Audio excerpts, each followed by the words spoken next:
We go on with the designing of battery storage. Battery voltage will be 320 volt, and then I'm going to take the battery kilowatt hour rating is 22 kilowatt hour, and then we need to design this LC value, and then we need to control this system. Now I'm going to take battery rating is 320 volt, and then 22 kilowatt hour, and then 320. Okay, why I'm taking 320? I already explained that we are going to connect it to the PC bus. The that my storage batteries comes around 320 volt.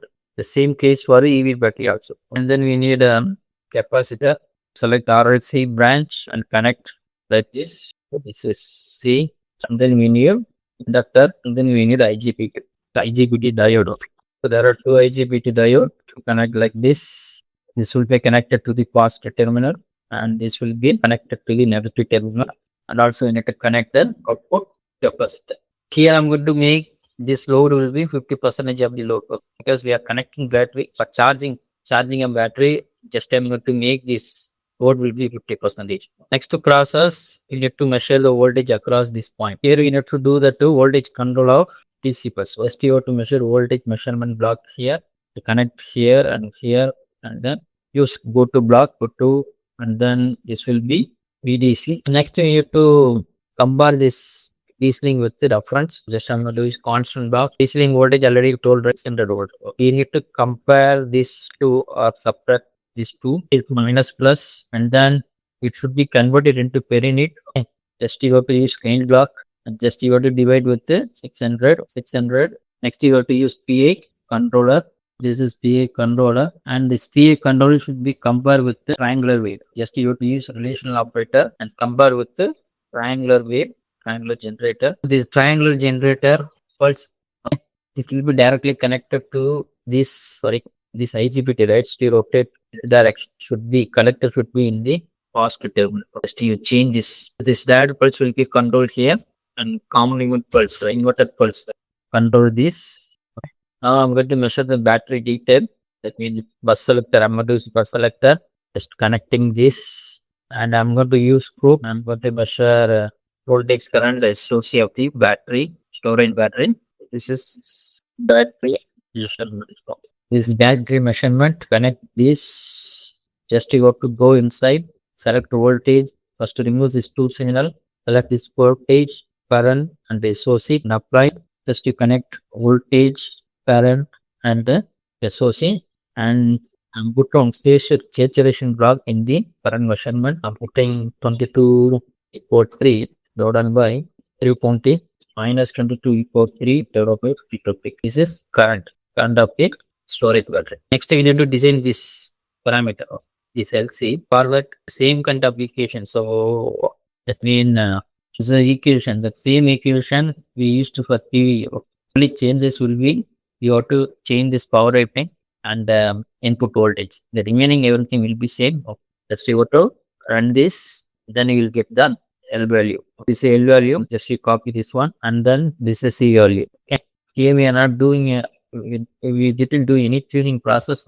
Later I will tell you that. That means if you want to tune this one, you have to check the DC bus voltage. Here you have to measure that. Better I can code input port for layout and then connect this one. This is C bus, and then you have to check the bus voltage. Then you can adjust the 𝐾𝐿 according to the response of the bus voltage. Now we connected everything almost. Just you have to check the results. The model. Now we can see here, and the irradiation is 1000 watts per meter square. It's generating around 23.5 kilowatt. Already told the load I am fixing is 50%. It means 50% of 23.5 kilowatt.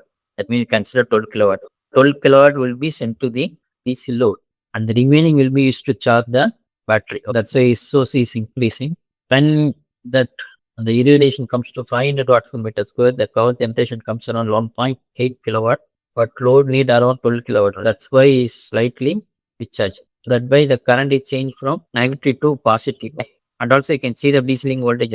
Here we are not doing any tuning process. The tuning is comes around 600 volt. If you want to adjust the value, just you have to increase the 𝐾𝐵. For example, I'm going to increase 5 and then keep my integral value is 1. And then again I'm going to check the response. Now you can see that when I increase that 𝐾𝐵, lot of oscillation is there in the DC bus. Now I'm going to increment that I'm going to increment the case around 2 to 3 times. Just I'm going to make 10. Okay. I'm going to apply double the time of the KP value, and then I'm going to check the result. So now also system oscillating. Okay. Again, I'm going to increase the KI value is 15. Now comes around to 600. Okay. And also one more thing we must change this one. So we can change here 10 kilo. That's sample is 1 e power minus x. Before doing this process, right, you make sure that the switching flipping system alerts. Now you check the response. Now it comes around the 600. And also you can see that the current of the battery is smooth. For tuning this KP, first you have to adjust that KP and then check the response. And then again, you have to release the error. I guess here I initially changed to 5. Then you see that, yeah, because initially we didn't fix that 10 kilohertz. So that's why this problem. If you want, you can adjust the KPK value accordingly, then you will get the better results. Suppose you are getting, that means the response getting like this. What does mean? Like reaches around the final value, but it having oscillation. In order to reduce this error, we must increase the integral value. That means we need to increase the integral value. That is a concept. First, you have to increase the KP and move that response towards to final value. Final, you having some oscillation. Then you have to increase the value, double the times of the KP, 0.5, that means 1.5 times of the KP, and then we check that response. If the response is, then we can keep that value as it is. So now we see that the voltage comes around 16 volt. If you want, you can increase the AA value. So that's why I'm putting 15. Just I'm going to run the model to check this one, 10 volt gauge. But it's not settling, right? Keep on decreasing. You can see that means we are fixing only time around only 1 second. Well, time, right? So this time only 1 second. That means this is 1 second, right? Normally, any system is going for testing in real time, right? Normally it take 2 to 3 seconds to stabilize, and almost it will be comes around the 600. When you check here in this point, right? It comes around the 600. Voltage deviation only 3 volt. This is the integration of battery energy storage.